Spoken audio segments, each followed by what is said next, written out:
Avis vascular centre మన దేశంలోనే the best varicose vein hospital. నమస్కారం, మీరు చూస్తున్న సుమన్ టీవీ. నేను మీ కీర్తి. సెప్టెంబర్ 21 సూర్యగ్రహణం ఉంది. అది మరి భారతదేశంలో కూడా ఉందా, లేదా ఒకవేళ ఇతర ప్రపంచ దేశంలో ఉన్నా కూడా ఎక్కడెక్కడ ఎఫెక్టివ్గా ఉండబోతోంది?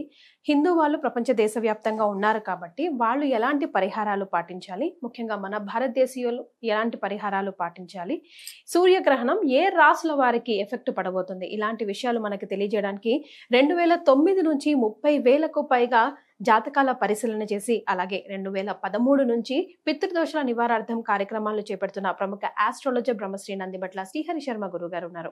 నమస్తే గురుగారు. వాగర్థావివ సంపృక్తౌ వాగర్థ ప్రతిపత్తయే జగతః పితరౌ వందే పార్వతీ పరమేశ్వరౌ. ఆదిత్యాయ చ సోమాయ మంగళాయ బుధాయ చ గురు శుక్ర శనిభ్యశ్చ రాహవే కేతవే నమః. శృంగేరి జగద్గురు పీఠాధిపతులకి, కంచి పీఠాధిపతులకి నమస్కారములు తెలియజేసుకుంటూ కార్యక్రమాన్ని ప్రారంభిద్దాం. గురుగారు, సెప్టెంబర్ 21 సూర్యగ్రహణం ఉంది అంటున్నారు. భారతదేశంలో ఉందా, లేదా ప్రపంచ దేశాల్లో ఎక్కడ కనిపిస్తుంది? ఇప్పుడు చంద్రగ్రహణం అయిపోయింది. అందరి నోళ్లలో చంద్రగ్రహణం ఎందుకంటే మన భారతదేశంలో కనిపించింది కాబట్టి అందరూ కూడా దీని గురించి చర్చించుకున్నారు. ఇక వెంబడే వచ్చేటువంటి సెప్టెంబర్ 21 భాద్రపద అమావాస్య రోజున ఏర్పడుతున్నటువంటి సూర్యగ్రహణం. ఇప్పుడు దీని మీద కూడా చాలామంది చర్చోపచర్చలు చేస్తున్నారు. వాస్తవానికి ఈ యొక్క సెప్టెంబర్ 21వ తారీఖు రోజున ఏర్పడేటువంటి పాక్షిక చూడామణి నామక సూర్యగ్రహణం ఏదైతే ఉందో అది మన భారతదేశంలో విజిబుల్గా ఉండదు, కనిపించదు. అయితే ఎక్కడెక్కడ కనిపిస్తుంది అని అంటే పసిఫిక్ మహాసముద్రం, అంటార్కిటికా సంబంధించినటువంటి ఖండాలు, అలాగే ఫిజీ, ఆస్ట్రేలియా, న్యూజిలాండ్, టొలోవా ఇలాంటి దేశాలలో కనిపిస్తుంది. కాబట్టి ఆయా దేశాల్లో నివసించేటువంటి ప్రజలు ఆచార నియమాలు పాటించాల్సినది ఖచ్చితంగా ఉంది. మిగతా యునైటెడ్ అరబ్ ఎమిరేట్స్ కానీ, అమెరికా కానీ, యూకే, లండన్ ఇలా ఏ దేశంలోనైనా కానీ ఇది కనిపించదు. కాబట్టి ఆయా దేశాల్లో నివసించేటువంటి ప్రజలు ఎవ్వరూ కూడా, ముఖ్యంగా మన తెలుగు వాళ్ళు, భారతీయులు ఈ యొక్క ఆచార నియమాల్ని పాటించాల్సిన అవసరం లేదు. కానీ శాస్త్రం ప్రకారం ఒకటి ఉందమ్మా. ఎందుకనంటే అంతరిక్షంలో జరిగేటువంటి యొక్క అద్భుతమైన దృశ్యం ఏదైనా అంటే తోకచుక్కలు రాలుతూ ఉంటే ఒక రాకెట్ లాగా కింద పడుతూ ఉంటుంది, కామెట్స్ అంటుంటారు. అలాగే అంతరిక్షంలో ఏర్పడేటువంటి గ్రహణాలు, అప్పటి వరకు నిండుగా కనిపిస్తున్న చంద్రుడు అంతర్ధానం అయిపోతాడు. అప్పటి వరకు వెలుగులు జిలుగులు నిప్పులు కక్కుతున్న సూర్యుడు అంతర్ధానం అయిపోతాడు. ఇది నిజంగా అద్భుతమే కదమ్మా. సినిమాల్లో మాత్రమే చూసే దృశ్యాన్ని మనం నేరుగా మన కంటితో మనం చూస్తున్నాం. అట్లాంటి అద్భుతాలు అసలు గ్రహణ తదనంతరం చంద్రుడు మిలమిల మెరిసిపోయాడమ్మా. అంటే మన భారతదేశంలో కనిపిస్తుంది కాబట్టి మనం పాటించాం. చాలా మందికి ఇదే సందేహం, మన భారతదేశంలో కనిపించదు కాబట్టి మనం ఆచార నియమాలు పాటించాల్సిన అవసరం లేదు, దీని గురించి పట్టించుకోవాల్సిన అవసరం లేదు అని అంటారు. కానీ ఇక్కడే తప్పుదో పడుతున్నారు. తప్పుడు అంటే ఏంటంటే ఆ జ్ఞానాన్ని పెంచుకోలేకపోతున్నారు అని చెప్పవచ్చు. ఎందుకు అనంటే ఇది విశ్వంలో అనగా ముఖ్యంగా అంతరిక్షంలో జరిగేటువంటిది. ఈ విశ్వం సృష్టిలో మనం ఒక భాగం. నేచర్ అని అంటాం, ప్రకృతి. ప్రకృతి అంటే ఏంటి? చెట్లు, చేమలు, నదులు, సరస్సులు, సముద్రాలు ఇవే కాదమ్మా. ప్రకృతిలో మనం జీవిస్తున్నాం కదా, పక్షులు, క్షీరదాలు కాకుండా మనం కూడా జీవిస్తున్నాం కదా. మనకు దాని ప్రభావం అనేటువంటిది. ప్రకృతికి ఏ విధమైన విపత్తులు కలుగుతాయో ఆ ప్రకృతిలో జీవనం సాగించే సమస్త జీవ నాడులకి కొంత ఇబ్బందికర పరిస్థితులు.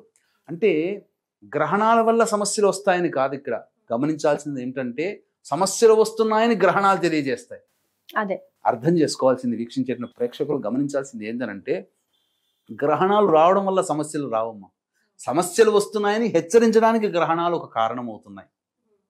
కాబట్టి ఇప్పుడు షడ్గ్రహ కూటమి అని చెప్పి అన్నారు. మరి దాని తర్వాత వచ్చినటువంటి సమస్యల్ని ముందుగా గ్రహాలు తెలియజేస్తున్నాయి కదా. అలాగే గ్రహణాలు కూడా తెలియజేస్తాయి, గ్రహణాలు కూడా మాట్లాడతాయి, గ్రహణాలు కూడా చెప్పుతాయి, గ్రహణాలు కూడా భవిష్యత్తుని సూచిస్తాయి, ఇండికేషన్స్. దాన్ని మనం అర్థం చేసుకునేటువంటిది. ఇప్పుడు మనకు జపాన్ భాష రానంత మాత్రం జపాన్లో అద్భుతంగా చెప్పవచ్చు, జపాన్ భాషలో. మనకు రానంత మాత్రాన అది అద్భుతమని కాదు అని మనం ఎలా అంటాం? అలాగే ఈ యొక్క విశ్వంలో మనం జీవిస్తున్నప్పుడు విశ్వంలో ఏర్పడేటువంటి మార్పులు ఏవైతే ఉన్నాయో వాటికి అనుగుణంగా తదనంతరం వాటికి చర్యలు ఉంటాయి అని చెప్పి సూచించేది. కాబట్టి ఇప్పుడు బెస్ట్ ఎగ్జాంపుల్ చెప్తానమ్మా, వీక్షించే ప్రేక్షకులు కూడా అర్థం చేసుకోదలిసింది ఏంటంటే, ఈ పాల్గొన మాసంలో పౌర్ణమి రోజున అమావాస్య రోజున ఏర్పడిన చంద్ర సూర్యగ్రహణాలు మార్చి 14, మార్చి 28, 29 పడింది కదమ్మా ఈ సంవత్సరం. మన భారతదేశంలో కనిపించలేదు. కానీ ప్రపంచవ్యాప్తంగా ఏ దేశం ఎక్కువగా ఇబ్బందులు పాలింది? భారతదేశమేగా. 283 మంది విమాన ప్రమాదంలో పోయారా? పెహల్గాం దాడి జరిగిందా? దాదాపు పొరుగు దేశంతో యుద్ధం చేశామా? మాల్దీవులు మన మీద స్ట్రైక్స్ చేశారా? అనేక విధాలుగా ఇప్పుడు మనం సమస్యలు ఎదుర్కొంటున్నామా? ప్రపంచం ఎదుర్కొంటుంది, కానీ మనము ఎదుర్కొంటున్నాం. అందులో భాగం ఆల్రెడీ మనకు చాలా సందర్భాల్లో మొన్నటి చంద్రగ్రహణంలో కూడా చెప్పాం, ఒకే నెలలో 2 గ్రహణాలు ఒకే నెలలో ఏర్పడినప్పుడు వచ్చేటువంటి ప్రభావాలు ప్రపంచవ్యాప్తంగా ఉంటాయి. అందున భాద్రపద మాసంలో ఏర్పడిన చంద్రగ్రహణము 21వ తారీఖు రోజున ఏర్పడే సూర్యగ్రహణ ప్రభావం ఏదైతే ఉందో దాని ప్రభావం వలన హైందవేతరులు, సనాతన ధర్మాన్ని పాటించనటువంటి వాళ్ళు, సనాతన ధర్మానికి విద్రోహులు ఎవరైతే ఉన్నారో వాళ్ళకందరికీ కూడా అరిష్టము అని చెప్పి మనకు చెప్పబడి ఉంది శాస్త్రంలో. ఇటువంటి విధానాన్ని కొంత పరిశోధించి మన వేద పండితులు ఘనపాఠి గారు, సంతోష్ కుమార్ శాస్త్రి గారు తెలియచేశారు. వాళ్ళు తెలియజేసిన దాంట్లో కూడా ఇప్పుడు మనం చూసుకుంటే అచ్చుగుద్దినట్టు మనకు సరిపోతున్నాయి గ్రహణాలు. ఇప్పుడు మనం ఇంతవరకు వీడియోలో చెప్పుకున్నాం, 2 గ్రహణాలు ఒకే నెలలో వస్తే చాలా ఇబ్బందులు ఎదుర్కొంటాయని చెప్పి ప్రకృతి పరంగా. ఇప్పుడు ఏమైపోయింది? నేపాల్లో ఏమైందమ్మా? పాలకులకు ఇబ్బంది కలిగింది కదా. మనం ఏం చెప్పాము? గ్రహణాల వల్ల పాలకులకు ఇబ్బంది కలుగుతుందని కూడా మన చంద్రగ్రహణం అప్పుడు చెప్పాం. ఎంతసేపటికి మన ఇల్లు, మన ఊరు, మన జిల్లా, మన రాష్ట్రం గురించి ఆలోచిస్తాం, కానీ ప్రపంచవ్యాప్తంగా ఆలోచించలేకపోయి అంత అజ్ఞానంలో ఉన్నాం మనం. అరే గ్రహణం అనేది మనకు కాదురా నాయనా, ప్రపంచానికి సంబంధించింది, విశ్వానికి సంబంధించింది అని ఎందుకు అర్థం చేసుకోలేకపోతున్నారు? గ్లోబలైజేషన్ కాబట్టి ప్రపంచవ్యాప్తంగా ఎక్కడైనా కానీ ఎఫెక్ట్ ఉంటుంది. అదే ఇండైరెక్ట్ గా డైరెక్ట్ గా మనం సమాజంలో ఉన్నాం, కలిసి ఉన్నాం కాబట్టి. ఇప్పుడు చూశారని అంటే పాకిస్తాన్ లో అల్లర్లు జరుగుతున్నాయి. ప్యారిస్ లో చూడండి, మొత్తం రోడ్డుకి ఎక్కారు, కొత్తగా ఎన్నుకున్నారు, మళ్ళీ ఇప్పుడు రోడ్డు ఎక్కారు. ముఖ్యంగా రేపు భవిష్యత్తులో ఏర్పడేటువంటి దాంట్లో ఈ యొక్క బంగ్లాదేశ్లో కానీ, అలాగే భవిష్యత్తులో అరబ్ ఎమిరేట్స్లో కానీ, ఇవన్నీ కూడా ఈ గ్రహణ ప్రభావం వలన ఇబ్బందులు ఎదుర్కోక తప్పదమ్మా. పాలకులకి ముఖ్యంగా ఇబ్బందులు, ముఖ్యంగా హెసిటేషన్ అనేటువంటిది పెరిగిపోతుంది. అనేక దేశాలలో ప్రజా వ్యతిరేక ఉద్యమ కార్యకలాపాలు, ప్రభుత్వ వ్యతిరేక కార్యకలాపాలు, ఉద్యమాలు బాగా సాగుతాయి. ఇక రోడ్డు మీదకి వస్తారమ్మా. అంతా అల్లకల్లోలం అనేటువంటిది తప్పదు, భయపెడుతున్నటువంటిది కాదు, కొంత ఇబ్బందికర పరిస్థితులు అనేటువంటి తప్పదమ్మా. సో మరి ఏ రాసుల వారికి, అంటే మన సుమన్ టీవీ చూసే వాళ్ళు ప్రపంచవ్యాప్తంగా ఉంటారు కాబట్టి ముఖ్యంగా ఈ సూర్యగ్రహణం క్లుప్తంగా ఏ రాసుల వారికి కూడా ఎఫెక్ట్ అవుతుందో ఒకసారి తెలియజేయగలుగుతారా గురుగారు? ఇది కన్యా రాశిలో ఉత్తర నక్షత్రంలో ఏర్పడుతుంది కాబట్టి ముఖ్యంగా 21వ తారీఖు రోజున రాత్రి 10:59 ప్రారంభమై మధ్యరాత్రి తెల్లవారుజామున 3:23 వరకు దాదాపు సుదీర్ఘముగా 4:23 అత్యధిక లాంగెస్ట్ ఎక్లిప్స్ అన్నమాట. కాబట్టి ఆ సందర్భంగా ఉత్తర నక్షత్రము ఆ యొక్క రాశిలో ఉత్తర, హస్త, చిత్త నక్షత్రాలు ఉంటాయి. కాబట్టి ఆ 3 నక్షత్రాల వాళ్ళు వీక్షించకూడదు. అంటే మనకు కనబడదు కాబట్టి చెప్తున్నాను.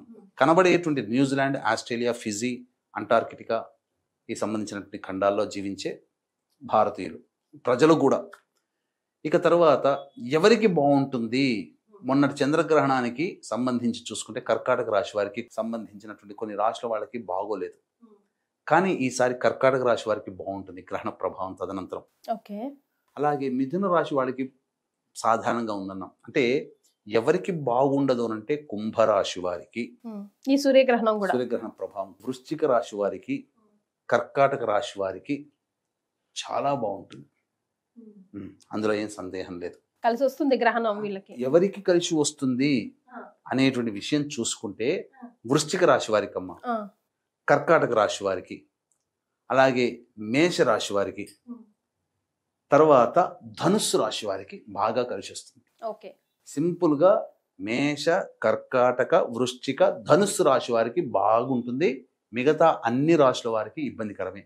వృషభ, మిథున, సింహ, కన్య, తుల, మకర, కుంభ, మీన ఈ రాశుల వారికి కొంత ఇబ్బందికర పరిస్థితులు తప్పవు. మరి ఎలాంటి పరిహారాలు పాటించాలంటారు? సాధారణంగా ఈ యొక్క చెప్పినటువంటి మేష, కర్కాటక, వృశ్చిక, ధనుస్సు రాశిలో జన్మించిన వారికి తప్ప అందరికీ కూడా ఈ యొక్క ప్రభావం ఉంటుంది. అలాగే చాలా మంది పరిహారాల విషయంలో మనకు కనిపించదు కాబట్టి పరిహారాలు పాటించకూడదు అని ఆచార నియమాలు అంటే ఇల్లు కడుక్కోవడము, శుభ్రం చేసుకోవడం, పూజా మందిరం క్లీన్ చేసుకోవడం, వస్తువులలో దర్భపులలు వేయడము, గర్భవతుల నియమాలు పాటించడం, ఇవేవి మనకు కనిపించదు కాబట్టి పాటించాల్సిన అవసరం లేదు. కానీ ప్రపంచానికి సూర్యుడు ఒక్కడే, ప్రపంచానికి చంద్రుడు ఒక్కడే కదా ఈ విశ్వంలో మనకు సంబంధించి. మీకు ఒక చిన్న ఎగ్జాంపుల్ చెప్తాను, ఎలా అర్థం చేసుకోవాలి. మనకు బాగా ఉన్నటువంటి సూర్యుడు అక్కడ ఎందుకు గ్రహణం పట్టబోతున్నాడు? మన తండ్రే ఉన్నాడు, మన తల్లే ఉంది, ఇద్దరు ఎంప్లాయీస్ అనుకుందాం. ఇప్పుడు వాళ్ళకి జ్వరం ఏదన్నా నలతగా ఉంది, ఆరోగ్యం బాగాలేదనుకోండి, కానీ ఖచ్చితంగా డ్యూటీ ఏంది, ఎక్కడో చోట జాబ్ చేయాలి, ఆ డ్యూటీకి వెళ్ళాల్సిన పరిస్థితి. ఇంట్లో ఉండి అనారోగ్యం పాలైనటువంటి తండ్రి కానీ తల్లి కానీ ఏ పని చేయకుండా ఇంట్లో కొంత రెస్ట్ తీసుకున్నా ఆఫీస్కి వెళ్ళినప్పుడు పని చేయాల్సిందే కదా. మరి ఇప్పుడు ఇదే సూర్యుడు, ఇదే చంద్రుడు కొన్ని ప్రదేశాల్లో గ్రహణం ఏర్పడుతుంది, కొన్ని ప్రదేశాల్లో గ్రహణం ఉండదు. కానీ గ్రహణం కనిపించని దేశంలో వెలుగుతూ కనిపిస్తుంటాడు, డ్యూటీ అక్కడ నిర్వహిస్తున్నాడు. గ్రహణం కనిపించే ప్రదేశంలో తన డ్యూటీ లేదు అక్కడ. అర్థం చేసుకుంటే సరిపోతుంది. ఇంతకన్నా ఇంకా బెస్ట్ ఎగ్జాంపుల్ రొటేషన్ లో భాగమేగా గురుగారు, బట్ ఉన్నాడు ఆయన అయితే ఆ ఎఫెక్ట్ అయితే ఉంటుంది, ఖచ్చితంగా ఉంటుంది. అంటే డ్యూటీలో బాగా పనిచేస్తున్నాడు అని చెప్పేసి అనారోగ్యంతో ఉన్న చేస్తున్నాడుగా ఆ ఎఫెక్ట్. సో అలాగే ఇది ఇక్కడ ప్రధానంగా చాలా మంది మన చంద్రగ్రహణ సందర్భంగా చెప్పినటువంటి రాశుల్లో కొంతమంది చేసుకోలేకపోయారు. మేషరాశి వారికి బాగుంది, అలాగే ధనుస్సు రాశి వారికి చాలా చక్కగా ఉంది, మరియు కన్యా రాశి వారికి చాలా బాగుంది, అలాగే వృషభ రాశి వారికి చాలా బాగుంది. మేష, వృషభ, అలాగే సంబంధించినటువంటి ధనుస్సు, ఈ రాశుల వాళ్ళకి చాలా చక్కగా ఉంది గ్రహణం, చంద్రగ్రహణం. చాలా మంది మిగతా రాశుల్లో జన్మించినటువంటి వాళ్ళు చేసుకోలేదు. అటువంటి వాళ్ళకి ఈ గ్రహణ సందర్భంగా అవకాశం కాబట్టి ఆ సమయంలో మేల్కొని ఇష్టదేవత ఆరాధన చేయడం చాలా మంచిది. అందుకనే దీన్ని దృష్టిలో పెట్టుకుని చాలా మంది ఈ గ్రహణ సందర్భంగా మన శాంతి కార్యక్రమాలు మిస్ అయిపోయారు. అటువంటి వాళ్ళ కోసం ఈ గ్రహణ సందర్భంగా, సూర్యగ్రహణ సందర్భంగా మన పీఠం ఆధ్వర్యంలో 22వ తారీఖు రోజున చంద్రగ్రహణం, ఎందుకంటే చంద్రగ్రహణం అయిపోయింది కదా అని అనుకోకండి. అయిపోయిన తర్వాత ఏ నక్షత్రంలో పడింది? శతభిష పూర్వభాద్ర నక్షత్రంలో పడింది. మళ్ళీ పూర్వభాద్ర నక్షత్రం వచ్చే లోపల చేసుకోవాలి. అయితే దసరా నవరాత్రుల ప్రారంభం రోజు మరీ ముఖ్యంగా గ్రహణం వెళ్ళిన తెల్లారి కాబట్టి ఇది చాలా అనుకూలమైనటువంటిది. కాబట్టి ఖచ్చితంగా మనం ఈ దసరా వెళ్ళిన తెల్లవారి రోజున ఈ చెప్పబడినటువంటి 12 రాశుల వాళ్ళు కూడా ప్రభావం ఉంటుంది కాబట్టి చేసుకోవడం చాలా ఉత్తమం. మిగిలిన వాళ్ళు ఈ కార్యక్రమంలో పాల్గొన్నటువంటి వాళ్ళకి శక్తిపాతం చేసినటువంటి కరుంగలి మాల ఇవ్వడం జరుగుతుంది. ఇక మీ ఇంట్లో మీరుగా ఆ 10 గంటల 59 నిమిషాల నుంచి తెల్లవారుజామున 3 గంటల 23 నిమిషాల వరకు ఇష్టదేవత ఆరాధన చేయండి. ఎందుకంటే సమయం ఎక్కడైనా మన భారతదేశానికి కన్వర్ట్ చేసుకున్నాం సమయాన్ని, కాబట్టి ఆ సమయం ఇక్కడ ఆపాదితం అవుతుంది. కాబట్టి ఈ సమయంలో అక్కడ గ్రహణం జరుగుతుంది. అది చాలా బలమైనటువంటి కాలం. చేసుకొని ఇంట్లో పూజ చేసుకొని ఇంట్లో దేవతారాధన చేసుకొని చాలా మంచి అద్భుతమైన ఫలితాలు చూస్తారమ్మా. ఎంతోమంది తాంత్రికవేత్తలు ఈ సందర్భంగా ఎదురు చూస్తుంటుంటారు. కాబట్టి ఈ చెప్పినటువంటి రాశుల్లో అనగా మేషరాశి వారికి అద్భుతం, కర్కాటక రాశి వారికి బాగుంటుంది, వృశ్చిక ధనుస్సు రాశి వారికి చాలా చక్కగా ఉంటుంది ఈ సూర్యగ్రహణ ప్రభావం. మిగతా అన్ని రాశుల వారికి దీని ప్రభావం వలన కొంత ఇబ్బందికర పరిస్థితులు భవిష్యత్తులో ఒక 3-4 నెలలు ఫేస్ చేయాలి. ఏం జరగదు, కాకపోతే నష్టపోయే 100 రూపాయలు నష్టపోయే చోట 500 నష్టపోవడం, ఒక గంటలో అయిపోయే పని 3 గంటలు పట్టడం, చిన్న దెబ్బతో పోయేది కొద్దిగా దెబ్బ ఎక్కువగా తగలడం కింద పడి, ఇట్లాంటివే తప్ప ఏం కింద పడి ఇబ్బందులు ఏం కావు. ఇలా జరుగుతాయి. గురుగారు, మరి ఇతర దేశాల్లో ఉన్న మన వాళ్ళ కోసం ఏం పరిహారాలు సూచిస్తారు అండ్ ఎలాంటి దాన ధర్మాలు? ఖచ్చితంగా ఆస్ట్రేలియా, న్యూజిలాండ్లో మన భారతీయులు ఉన్నారు కాబట్టి వారికి ఆ గ్రహణ సందర్భంగా ఆ సమయంలో ఇష్టదేవతారాధన, ఇంట్లో మంచిగా చక్కగా వండినటువంటి కూరగాయలు నీటిలో దర్భపుల్లలు వేయడం, అలాగే దేవతా మందిరంలో పోచలు వేయడం, ఆ సమయం అంతా కూడా వాళ్ళకి ఆ సమయానికి ఈ సంబంధించినటువంటి జప చేసుకోవడం, తదనంతరం తెల్లవారి లేచి పట్టు స్నానం, విడుపు స్నానం ఆ సమయంలో చేయాలి. తర్వాత తెల్లవారి లేచిన తర్వాత చక్కగా ఇల్లంతా కూడా శుభ్రపరచుకొని, పూజా మందిరాలు అవన్నీ శుభ్రపరచుకొని, వెండి సూర్యబింబము కేతుగ్రస్తం కాబట్టి సర్పబింబము, కేతు సూచించే సర్పబింబము ఆ యొక్క మట్టి పాత్రలో కానీ కాంస్య పాత్రలో కానీ ఇత్తడి పాత్రలో కానీ వేసి దాని నిండా ఆవు నెయ్యి వేసి ఎవరికైతే దోషం ఉందో వాళ్ళు ముఖాన్ని ఆ యొక్క బింబం చూసుకొని దగ్గరలోని దేవాలయంలో దీపారాధన చేసి వస్తే మంచిది. బ్రాహ్మడికి దానం చేసినా మంచిది. ఈ విధంగా చేయవచ్చు. ఉలువలు గోధుమలు దానం చేస్తే విశేషమైన ఫలితం బ్రాహ్మడికి చేస్తే చాలా దక్కుతుంది. అలా చేసుకోలేని వాళ్ళు, ఇట్లాంటివి దొరకలేని పక్షంలో కనీసం ఈ గ్రహణ శాంతి కోసమైనా కానీ మన పీఠమాధ్వర్యంలో జరిగేటువంటి 22వ తారీఖు రోజున జరిగేటువంటి కార్యక్రమంలో గోత్రనామాలు నమోదు చేసుకోవచ్చు. శక్తిపాతం చేసినటువంటి కరుంగలి మాల వాళ్ళకి ఇవ్వడం జరుగుతుంది. చాలా సంతోషం గురుగారు, ధన్యవాదాలు. సర్వం శ్రీ ఉమామహేశ్వర పరబ్రహ్మార్పణమస్తు.